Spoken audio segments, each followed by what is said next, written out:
I was never meant to be a hero. My name was Carlin, son of Duath, and I was a soldier of Arnor, nothing more. A man of common birth, trained to bear a spear and a shield, to keep the peace on the roads that wound between our fading towns. I had seen 30 winters when the shadow of Angmar fell heavy upon the north, and though I knew my name would never be sung in any hall, still I took up arms for my city. Fornost, they called it, Norbury of the kings, though no king had sat its throne for many long years. To me it was simply home. Its streets were narrow, cobbled and cracked, its markets quieter than I remembered as a boy. The gardens that once bloomed within its walls had grown thin, for the winters lengthened each year and the harvests shrank. Yet it was ours. Our families dwelt there, our children played between its towers, and our memories clung to its stones. We were Arnor still, though diminished, though broken into splinters. We had heard of Angmar all our lives, the dark realm far to the north, born in cold mountains and cruel sorcery. We knew the name of its dread lord, the Witch King, though we dared not speak it aloud. They said he was not mortal as men are mortal, and that no blade forged by the hands of men could bring him low. Such words were only whispers once, tales to frighten children into obedience. But as the years turned, the whispers became rumors, and the rumors became hard truth written in the ruin of our outposts. By the time I was sworn to my company, the Witch King's shadow had crept south in earnest. Cardolan was already desolate, its people scattered. Rudor had long since fallen, its lords bending the knee to Angmar. Only Arthedain remained, proud but weary, and Fornost its heart. I tell you this so you understand. When I took my oath, I did not do so with hope of victory. I swore it because it was the only choice left to us. The days before the siege were heavy with waiting. The market square, where I once fetched bread for my mother, stood half empty, the bakers gone to the walls to carry stones and boiling pitch. The wells were guarded by men in armor, not children at play. Each night, the horns blew from the towers, and we hurried to the battlements, peering into the mist. Fires glimmered in the distance like false stars, the watchfires of the enemy, growing closer each night. I remember the smell most clearly, the reek of fear upon my comrades, the sweat of men who had not slept soundly in many weeks. We trained until our arms ached, though what use was training against sorcery? Yet still we drilled, still we marched, still we polished our helms and bound our wounds. To do otherwise would have been to admit we were already defeated, and none of us would speak those words aloud. There were 5 of us who often shared the night watch at the east gate. Elendir, the youngest, barely grown to manhood, who carried his father's sword, though it was too heavy for him. Mirdan, a mason by trade, with hands as wide as spades, who joked even in the blackest hour. Talon, a huntsman of the North Downs, quiet and sharp-eyed, who swore he could hear the cries of wolves even when the night was still. Then there was my oldest friend, Baranor. We had grown together in Fornost, and though he wore the same armor as I, he bore himself with a steadiness that was more captain than common soldier.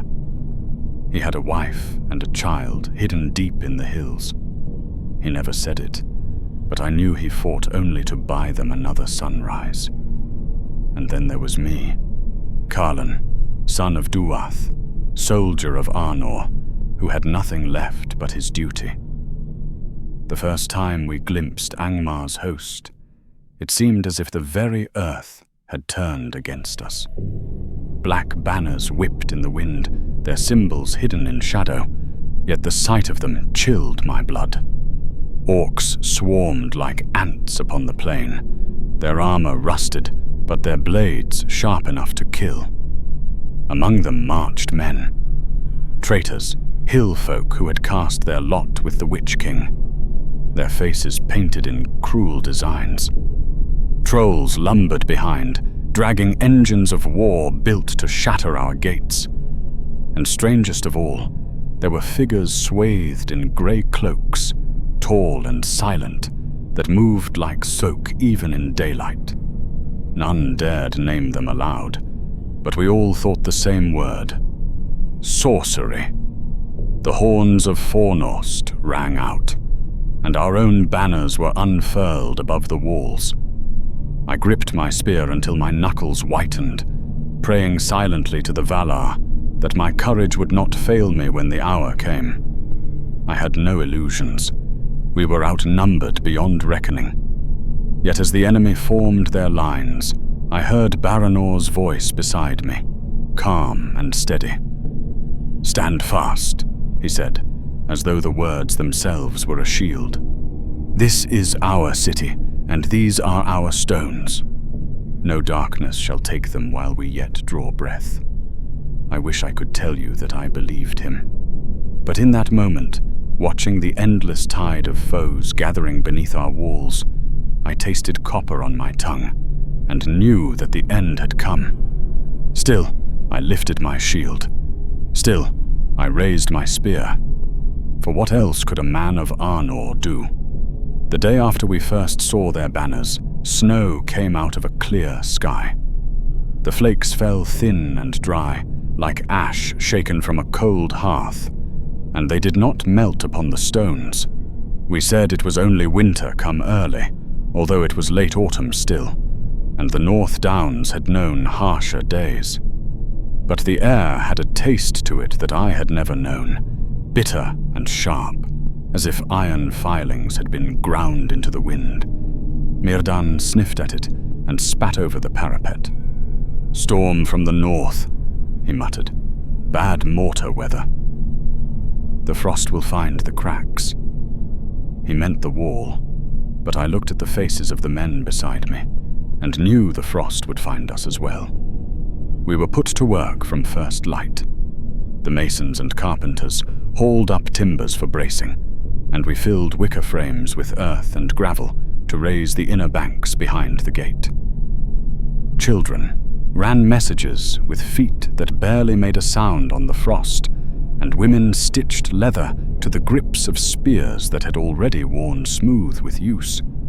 The quartermaster came with his tally board and measured the bread and salt by thumb and knuckle.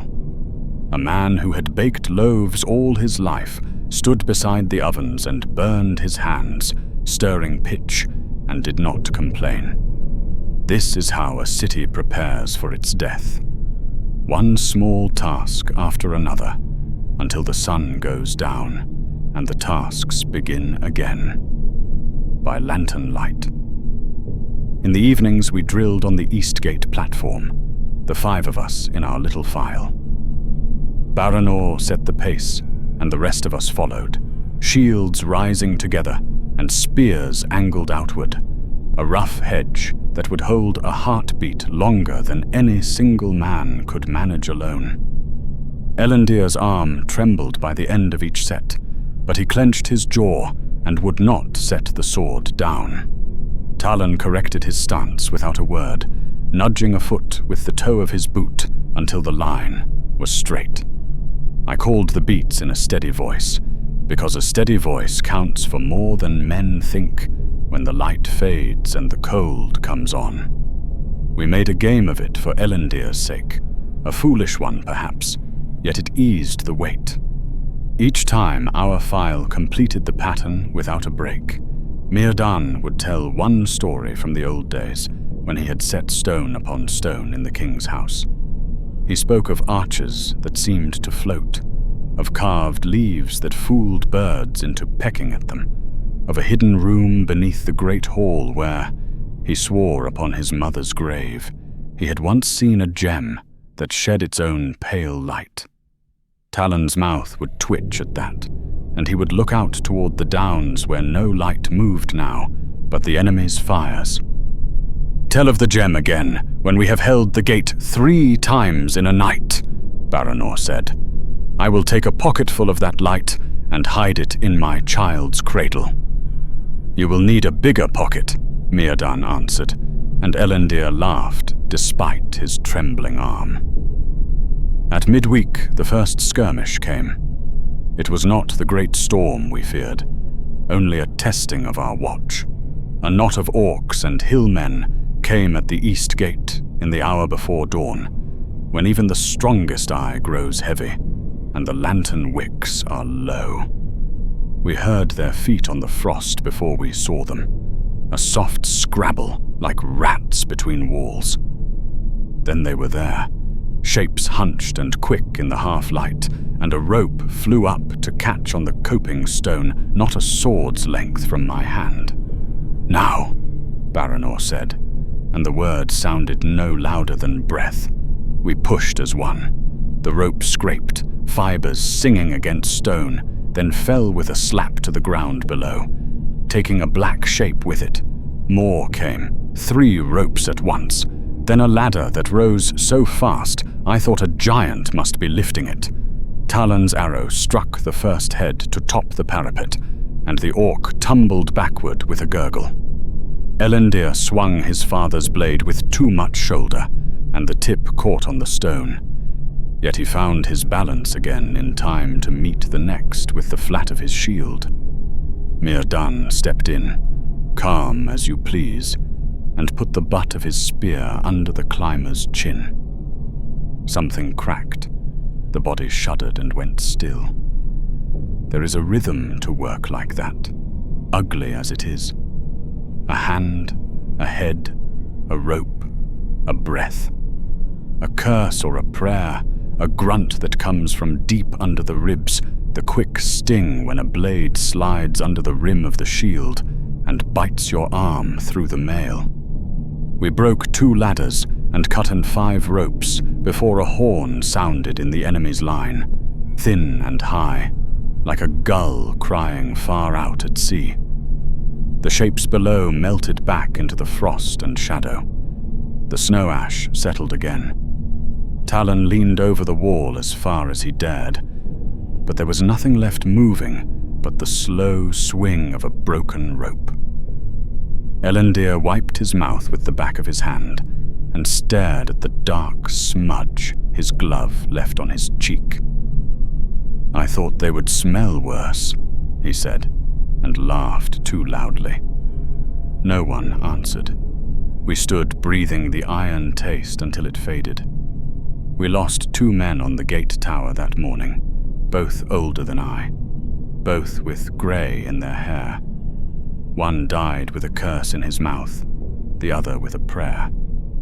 When we carried them down, the baker who stirred pitch all day laid a cloth over their faces with hands that did not shake. He had 2 sons in our company. He did not ask which of them had fallen. There is a kind of courage in that, the kind that does not look because looking will break the dam and the flood will sweep you away. That evening, as we changed our wrappings and cleaned the mail where the rust was breaking through, a murmur ran along the wall like fire catching dry grass. I thought at first it was another alarm, but the horns were silent.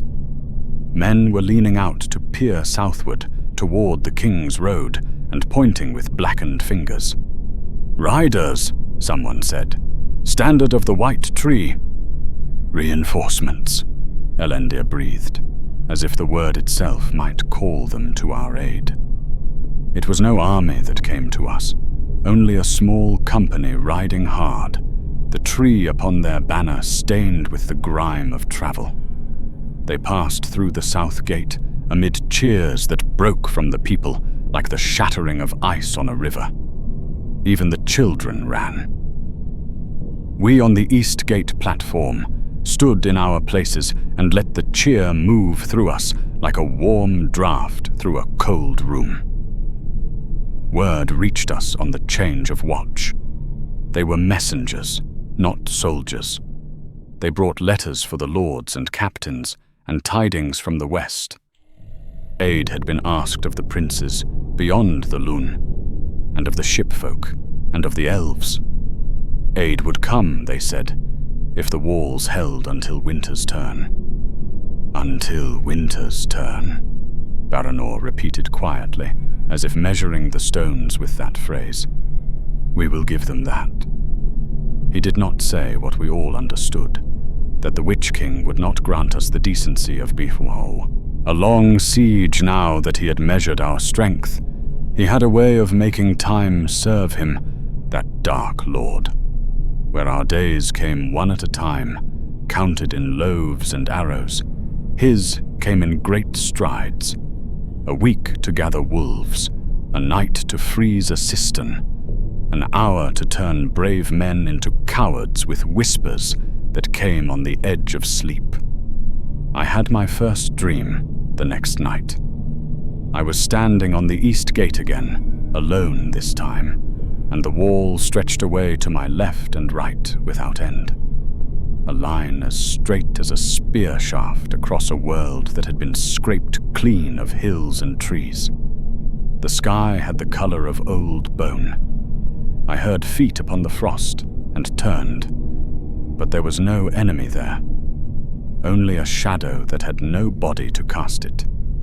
And when it touched my feet, the cold went up my legs like water. I could not lift my hands to raise the shield.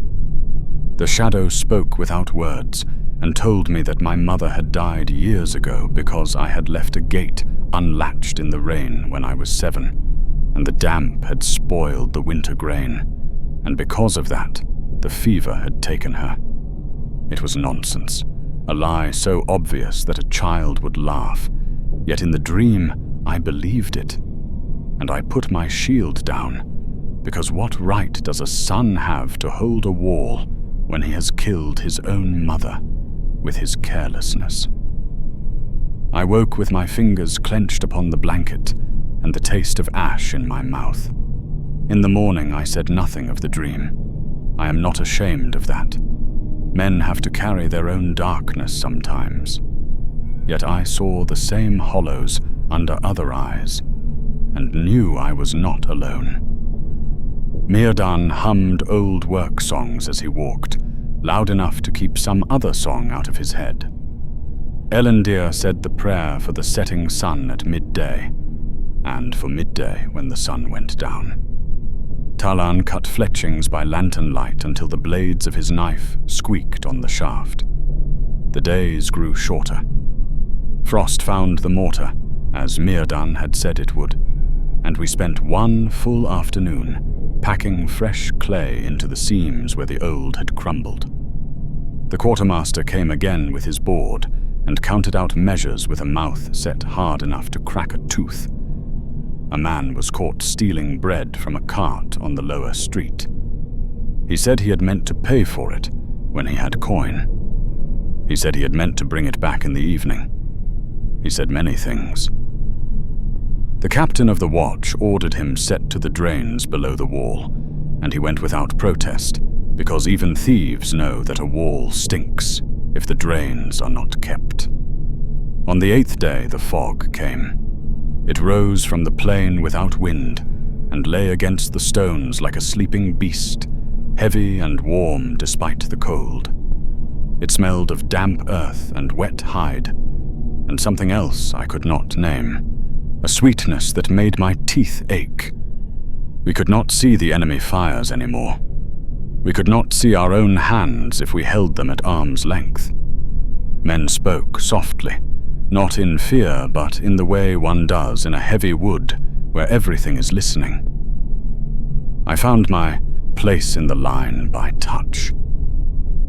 Elendil's gauntlet knocked against my shield boss. Talon's breath made a small cloud to my left, and Baranor's shoulder was a steady weight. It was in that fog that the grey figures came. I did not hear feet, only the faintest rasp, as if a cloak brushed stone. Something thudded against the coping just ahead of me. Not ladder, not hook. Nothing that I had felt before. Baranor's hand lifted, and our line came forward 1 pace as we had practiced 100 times. I saw a shape then, tall and thin, and where the fog touched it, the fog went still. It did not climb. It stepped up, as a man steps upon a stair. I thrust with my spear, because that is what a soldier does when a shape comes over a wall, and the point met something that yielded a little, as if I had pressed it into a sack of damp leaves. There was no ring of iron, no jar in my arms, only that soft resistance and a cold that ran up the ashwood and into my palms. I pulled back by instinct and thrust again. The figure turned its head, or what I thought was a head, under the grey wrap, and I felt a pressure behind my eyes, as if strong fingers had taken hold there. Baranor's voice came. "Hold the line." That saved me. The words snapped like a rope catching a falling man. I did not break. None of us did. We pushed, not with strength, but with stubbornness, our shields overlapping, our feet sliding and finding the stone again. Myrdan was beside me, and I felt him set his shoulder and mutter some builder's charm between his teeth. Elendil struck out with his sword too quickly, and the blade's tip parted the fog, and found nothing. The grey figure moved like a strip of cloth in a slow stream, graceful and without hurry. It put one thin hand upon my shield rim, and frost grew there in an instant, a lace of white that crept toward my knuckles. Then Talon's arrow took it where its face should have been. There was no cry, only a small sucking sound, like mud releasing a boot. The figure staggered, if that word can be used for something that did not seem bound to the ground as we are, and the pressure behind my eyes eased. I stumbled forward with it, more from surprise than intent, and my spear point found that damp resistance again. This time it went deeper. The grey shape folded upon itself and slid back over the wall into the fog, leaving nothing behind but a smear of rime and a smell like wet linen left too long in a chest. We stood breathing in the silence that followed. Even the fog seemed to listen. "What was it?" Elendil whispered. "Not your concern," Baranor said. "Your concern is the line. We held. Remember that. We held, yes." The grey things did not come again that hour, though from far along the wall we heard shouts and the clatter of stone. By mid-morning, the fog thinned and burned away under a pale sun. The plain lay empty before us. The enemy fires were gone, or hidden. We did not know which to hope for. Word came down that day that the lords would move the children and the very old to the caves in the hills if the main assault came. The streets filled with quiet carts and the sound of ropes creaking. I saw Baranor's wife once, just once, her face clouded with the strain of not weeping. She had their child bound against her breast and a bundle in the other arm. Baranor did not go down to them. He stood on the platform, with his hands folded over the rim of his shield until they passed out of sight through the west gate. When the last cart had gone, Myrdan set a hand upon Baranor's shoulder and left it there for a long time. No words then. There are none that do not make a mockery of such partings. That night we shared out a flask that Talon had kept hidden, a thin spirit that tasted of apples and fire. We passed it in silence, each man taking a small swallow for warmth and for courage. Elendil coughed and blinked tears from his eyes, and laughed at himself. Myrdan told no story that night. He lay back with his head against a folded cloak and looked up at the stars that showed between the clouds. "Stone is honest," he said at last. "It cracks where it is weak and holds where it is strong. I wish men were more like stone." "We are," I said, surprising myself. "We just do not see our cracks until the frost finds them." Baranor smiled at that, but did not laugh. He took the flask last, held it in his hands without drinking, then set it aside. "Listen," he said. We listened. At first, I heard nothing but the small noises of our own bodies, the thud of my heart, and the soft rasp as Talan drew the edge of his knife along a shaft. Then I heard it, a sound like many voices far away. Not words, not song. A murmur, as if a sea were moving under stone. "What is it?" Elendil asked. "They're massing," Talon said softly. "Wolves gather before they run. Men do as well." The next morning, a rider in a plain cloak came to the east gate with a captain of the watch. He was not young, nor old, and there was nothing remarkable about him except the way men made space as he passed without meaning to. He asked questions in a quiet voice and laid his hand upon the stone where the frost had crept the day before, and his face changed a little, as if he had set that cold in his own palm. He spoke with Baranor apart for a few moments, and I saw my friend nod twice. When the rider left, Myrdan watched him go with his head tilted. "Who was that?" he asked. "A messenger," Baranor said. "From the king." "The king," Elendil breathed. "Will he ride with us?" Baranor did not answer, and his eyes went to the north where the sky had grown the color of dirty wool. 2 days later, the wolves came in truth. Not the grey hunters of the downs, lean and wary, but great shaggy brutes that moved with a strange gait, as if some other will rode in their skins. They came at dusk, a tide of fur and teeth that hurled itself against the lower courses and snapped at the oar, men on the steps with jaws that could crush a shield rim. Fire drove them back. Arrows drove them back. The smell of burning hair turned my stomach. When they fell badly, limbs at wrong angles, then convulsed and tried to rise again. Talon cursed under his breath and put shafts into eyes so deep the fletchings brushed fur. Afterward, men smeared ointment under their noses to cut the stench. The wolves were only the herald. In the last hour before dawn, drums began, many drums, slow and together, a beat that thudded in the chest as much as in the ear. The enemy fires flared one by one until the plain was a field of red coals. The fog did not return. The cold did. It pressed close as a hand upon the back of the neck. The men around me set their feet and checked straps and said little prayers under their breath that no one pretended not to hear. Myrdan's hands were steady upon his spear shaft. Elendil's mouth moved, and I saw his lips form his father's name. Talon laid 6 arrows in a row upon the coping stone, as neat as a mason's string. Baranor looked at each of us and nodded. "We have work," he said. "We will do it."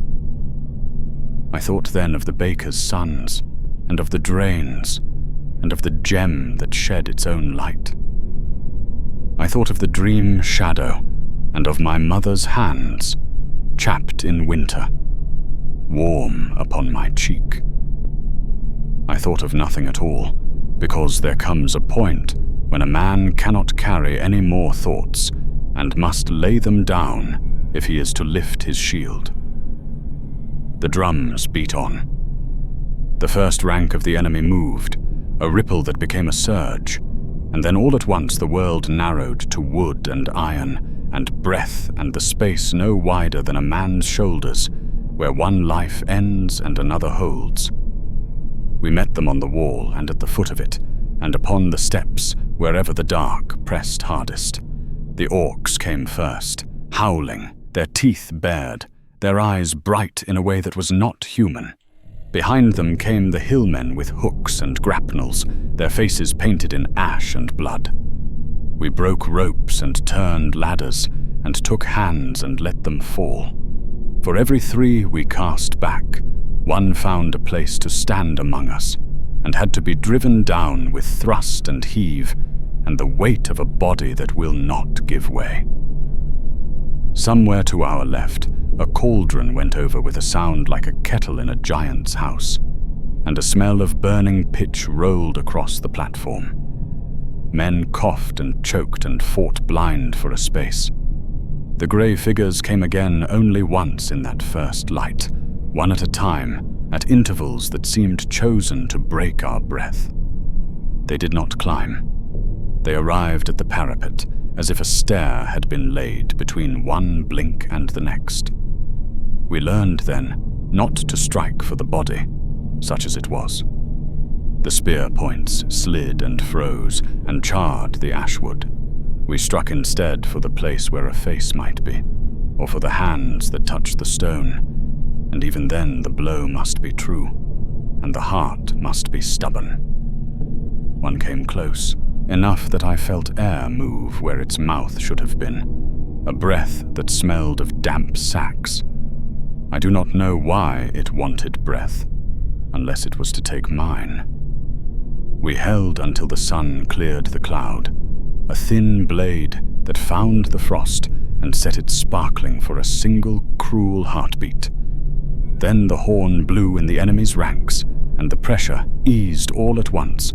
The drums ceased together, as if one hand had stilled them. The plain before us emptied, not as a flood recedes, but as a dream leaves the mind when a door opens, and someone says your name. We did not cheer. No one had breath for that. Men leaned their foreheads against the cold stone, and let the chill pull the heat of their thoughts away for a little while. The healers came with basins and needles.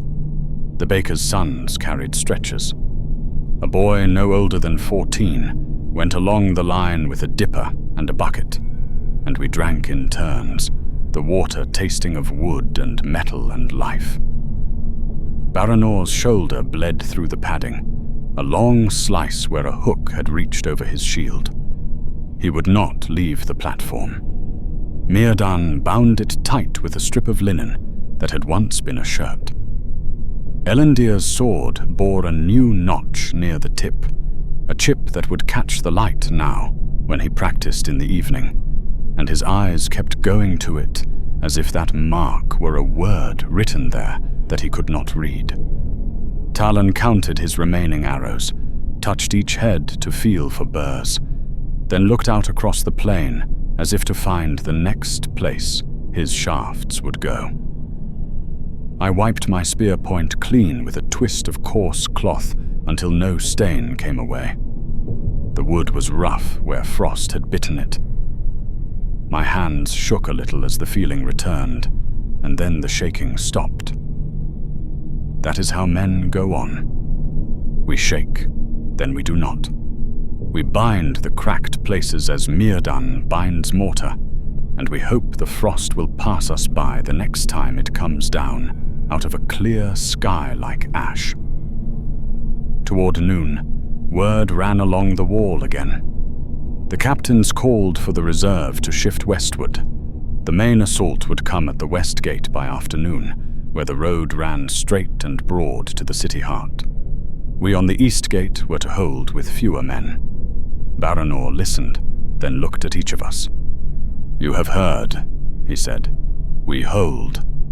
"We hold," we answered, because the answer a man gives matters even when the words do not change the work. "Kaelin," he said to me softly, so the others would not hear. If the line breaks at the west gate, there may be a call to fall back to the inner ways. Do not wait for the word. If you see the banners go, you take our file and you go. Do you understand me? I understood him. I also understood that he did not plan to go with us if that hour came. I nodded anyway. A man may carry two understandings at once, like two stones in a pocket, and the heavier one will wear a hole in the cloth if you handle it too often. We ate hard bread that cracked our gums, and a strip of meat that also might have been goat once upon a time. We drank water that had ice on it where it touched the air. We tightened straps and checked buckles and rubbed a little oil into the leather where it creaked. We set our feet. We watched the western sky darken before its hour. The drums began again, and somewhere beyond sight, in a place where the air itself could listen, I felt it, the attention of a will that was not like a man's. It did not look as we look with eyes, but it turned itself toward us all the same. And when it did, the cold deepened, as if the shadow that had touched my dream had stretched itself over the sun. Men's hands went slick. Good soldiers forgot the second beat of a drill they had done 10,000 times. A child in the street below cried out once, and then did not cry again. The Witch King had come to his work. We did not see him that day. Not clearly. I think now that it was mercy. What we saw was what his will did to the living. We saw the strong turn uncertain, and the uncertain turn to flight. We saw a captain throw down his helm because it suddenly weighed as much as a millstone, and we saw a boy of 13 take it up and put it on and stand straighter because he had no room left to learn fear. We saw a woman on the lower street draw a door bolt with hands that belonged to her grandmother, and then lift a child with arms that belonged to a sister who had died long ago, because in terror the body forgets what time it lives in. I saw my own hands and did not know them for a moment. They were my father's hands, scarred and strong, though he had been dead 10 years and more. "Hold," Baranor said, and because he said it as a man says grace before bread, we did. We held until the sun fell low, and the smoke from the west gate made a long black banner across the sky.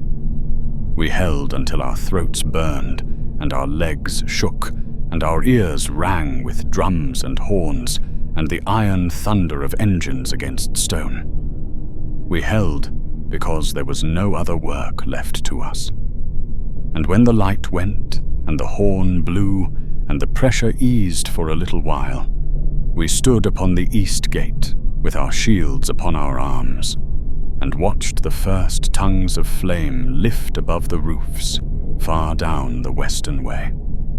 Mirdan drew in a breath and let it out between his teeth. "Cracks," he said. "The frost has found the cracks." Baranor did not answer him. He was looking at the standard above the king's house.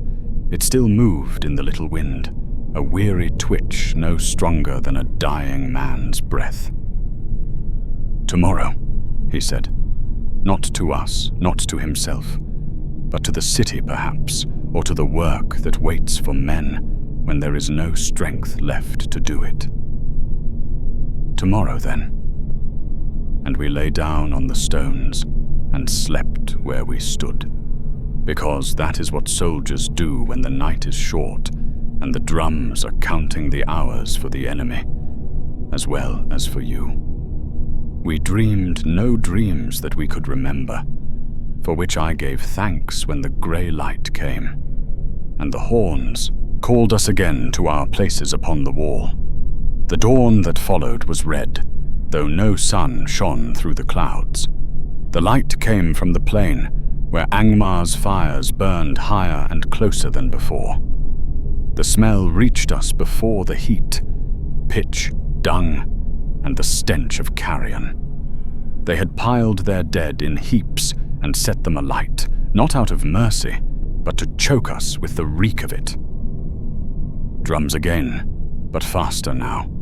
No longer the slow, steady thunder of patience, but the racing beat of blood in the ears. We braced for another test, another feint, but there was no feint. When the horns of Angmar answered, the plain came alive, and the siege of Fornost became its death. Engines rolled forward, great towers of wood banded with iron, pushed by trolls whose roars shook the ground. Rams swung from chains, their heads carved in cruel shapes, tusks and horns and snarling jaws, as if the malice of their makers might lend them strength. Ladders rose in a forest, each step crawling with orcs that shrieked like carrion birds. I remember the sound, not of the enemy, but of the city itself, stone under strain, walls groaning as the rams struck, gates shuddering on their hinges, towers cracking as weight bore down where none had been meant to fall. Fornost was not built to withstand sorcery, and sorcery was upon us. The Witch King's will pressed close, heavier than the fog, heavier than the drums. Men who had stood unflinching a week fell to their knees now, clutching at their ears as if to tear out the voices that only they could hear. Some cried that the walls were already broken and fled into the streets, though the gates yet held. Others stood stiff and silent, eyes rolled white, their hands gripping weapons that would not move. Baranor bellowed until his throat bled, dragging men back into the line, striking helms with the flat of his blade to shock them into motion. Beside him, Myrdan wielded his spear like a mason's hammer, breaking skulls as if they were stones. Elendil fought with wild, desperate swings, more courage than skill, and Talan's arrows flew until his quiver was empty. We held, we held, we held. And then the west gate fell. The crash was felt as much as heard, a deep concussion that rattled teeth and loosened stones. A plume of smoke and dust rose over the city, and the sound of screaming carried on the wind. Angmar had breached Fornost. Orders came swift and harsh. Fall back to the inner ways. Form lines street by street. We obeyed, though each step backward was like tearing flesh from bone. We fought in alleys where the walls closed tight, in courtyards where fire leapt from roof to roof, on stairs slick with blood. The city that had cradled us all our lives became a labyrinth of slaughter. I saw children trampled in the press, old men cut down as they tried to drag wives and daughters toward the hills. I saw captains fall, banners trampled, the pride of Arnor broken into rags beneath orc feet. And always above it all, the dread presence of the Witch King, not seen clearly, but felt. A shadow on the soul. By nightfall, Fornost was aflame. We gathered in the square before the king's house, a remnant, fewer than 100 where thousands had stood. Baranor still lived, though his left arm hung useless, blood soaking his sleeve. Myrdan leaned upon his spear like a crutch, his face ashen. Talan had no arrows left, only a knife. Elendil's sword was chipped and bent, his young face streaked with soot and tears he tried to hide. We knew this was the end. The king had fled. What few lords remained had gone with him. There would be no relief, no dawn victory, no horns of Gondor sounding on the wind. Fornost was lost, yet still we stood. Baranor's voice was hoarse, but it carried. We hold this place. Not for ourselves, but for those who may yet escape. We buy them minutes with our blood, and that is worth more than gold." I met his eyes and nodded. There was nothing else to say. The enemy came on, a tide of black and grey. Orcs poured into the square, hillmen screaming their barbarous cries. A troll smashed through the corner of a hall and swung a timber as if it were a toy. And behind them, looming like night-made flesh, came the Witch King. I saw him at last, clear and terrible. A great form wrapped in shadow, crowned with a helm of iron, eyes like burning coals in a furnace of void. His very presence was a weight, a suffocating pressure that bent the knees of strong men and froze the hearts of the brave. My bowels turned to water, my hands to ice. Yet I raised my shield. We fought like cornered wolves. Every stroke cost blood. Every breath was a victory. Mirdan fell first, a spear through his belly, but he dragged the orc close and crushed its skull with his last breath. Talan vanished beneath the press, but when the bodies shifted, I saw his knife buried in a hillman's throat. Elendil cried out Baranor's name as he struck, his father's sword shattering at last, and a moment later he too was gone. Baranor stood to the last, defiant as stone, until the Witch King's gaze fell upon him. His strength broke like clay in frost. He sank to his knees, and the shadow passed over him. I was alone. The Witch King advanced, and the square grew silent, as if the fire itself had been smothered. My hands shook, my heart thundered, but I did not flee. I thought of my city, my comrades, the child Baranor had hidden in the hills. I thought of the white tree still standing in Gondor, far to the south. And I made my choice. I drove my spear into the ground before me and spread my arms as if to bar his path with my own body. "No further," I said. My voice was no louder than a whisper, but it was all I had left. "You shall not take all. Not while I yet stand." The Witch King did not speak. His shadow fell upon me, colder than death, heavier than stone. Pain filled me, not of flesh, but of spirit, as if every memory, every hope, every fragment of who I was were being torn away. I fell, yet even as I fell, I held his gaze. And then, nothing. The dawn that followed was red, though no sun shone through the clouds. The light came from the plain, where Angmar's fires burned higher and closer than before. Their dead were piled into mounds and set alight, the stench of charred flesh drifting on the wind. It was no mercy pyre. It was a message.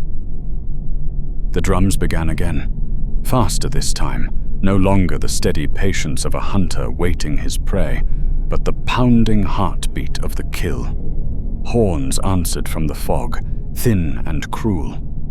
The ground trembled, and we braced, though none of us had words for what came next.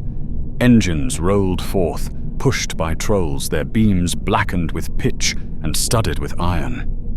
Rams hung on chains, carved into leering faces that seemed to mock us even before they struck.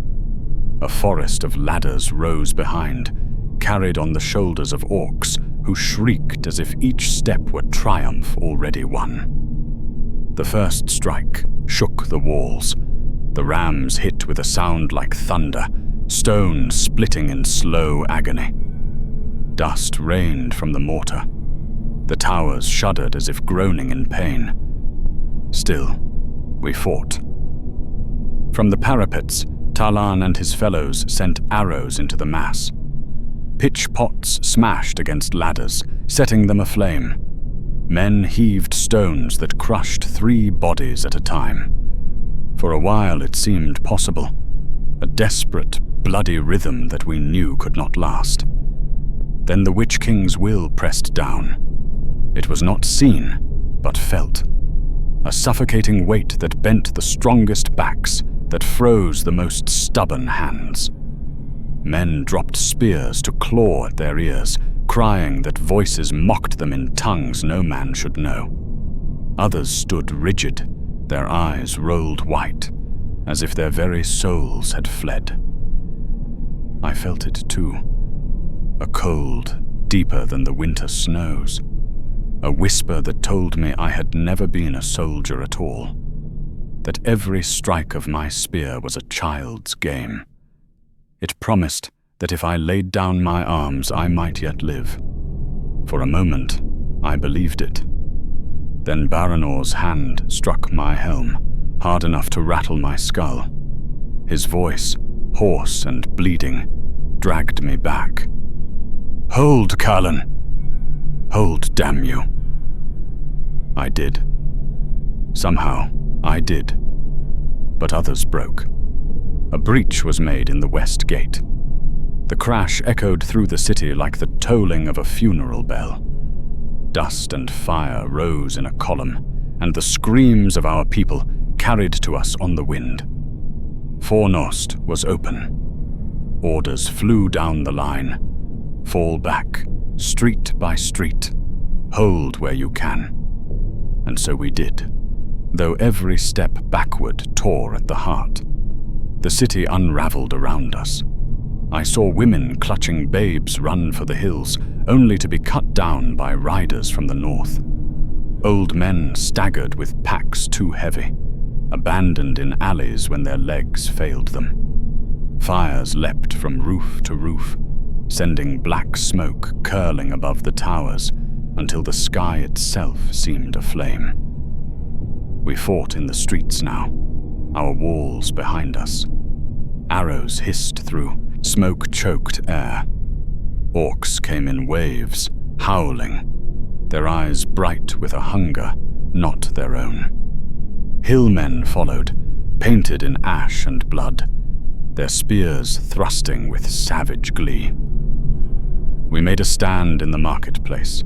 The old stalls turned to barricades. For a time, we held them there. Myrdan fought like a man possessed, his spear a hammer that cracked skulls and split shields. Elendil's sword flashed too fast, too wild, but each swing brought us another breath. Talan stood atop a wagon, his bowstring singing until his fingers bled. But the Witch King's shadow found us again. Men's courage failed mid-stroke. Their knees buckled as if their own bones betrayed them. The barricade faltered, the line broke, and we were driven back once more. By nightfall, the king's house loomed above us, its windows glowing with firelight. Behind us there were no more walls to yield, only the last stones of Fornost. We gathered in the square before the king's house, no more than 100 where thousands had once stood. Smoke drifted thick, glowing red with reflected flame. The banners of Arnor were ragged stumps, half burned, clinging to poles that leaned like old men. Baranor's left arm hung useless, his sleeve soaked in blood. Still he stood tall, his sword gripped tight in his good hand. Myrdan leaned upon his spear like a staff, his face grey. Yet he smiled faintly, as if daring the enemy to come. Talan had no arrows left. His quiver hung limp and empty. He carried only a long knife, the steel nicked from hard use. Elendil's blade was shattered near the hilt, his young face streaked with soot and tears he tried to hide. We knew. All of us knew. Baranor's voice came rough but steady. We hold this place. Not for victory, not for glory, For those who may yet flee into the hills, we buy them minutes, and with minutes lives are saved. That is our work. That is worth more than gold. We answered not with cheers, but with nods, with the set of shoulders and the tightening of grips. There is no need for words when death stands so close. The enemy came in a flood, black shapes boiling from the streets, hillmen howling, orcs shrieking. A troll burst through the corner of a hall, swinging a timber that crushed stone as if it were straw. And behind them, the Witch King. I saw him clearly at last, a great form crowned with iron, his body wrapped in shadow, his eyes burning coals in a furnace of void. His presence was suffocation. Men gagged, their swords fell from limp hands. My own heart pounded so loud I thought it would break. Yet still, I raised my shield. We fought like wolves with backs to the wall. Every stroke cost blood, every breath a wound. Myrdan was the first to fall, a spear through his belly. Yet even dying, he dragged his killer close and crushed its skull against the cobblestones. Talon vanished beneath the press, a snarl on his lips. When the bodies shifted, I saw his knife buried in a hillman's throat. Elendil cried out Baranor's name, raising his broken sword as if it were whole. He cut one foe, then another, before the weight of a troll's club took him. His cry ended in silence. Baranor stood yet unyielding, his sword flashing with defiance. He shouted words I could not hear, his voice drowned in the storm. Then the Witch King's gaze fell upon him, and his strength crumbled like clay in frost. He sank to his knees, his eyes wide with horror. The shadow passed over him, and he was gone. I was alone. The Witch King advanced, and all sound seemed to die. Even the fire gave no crackle. The square was silent, save for the pounding of my heart. I thought then of my comrades, of Myrdan's laughter, of Talan's quiet precision, of Elendil's fierce youth, of Baranor's steadfast courage. I thought of Baranor's child in the hills, of the white tree still standing in Gondor, far to the south. I planted my spear in the ground before me, spread my arms and set my feet. "No further," I said. My voice was no louder than a whisper, but it was mine. "You shall not take all. Not while I yet stand." The Witch King did not speak. His shadow fell upon me, heavier than stone, colder than the grave. My limbs trembled, pain lanced through marrow and mind alike. Memories tore from me. My mother's face, the laughter of a girl I once loved, the sound of rain on the roof of my father's house. One by one, they were ripped away. Still I held his gaze. Still I stood. The last thing I remember is the fire dimming, the cold closing in, and the eyes of the Witch King burning brighter as all else turned to ash. And then, nothing.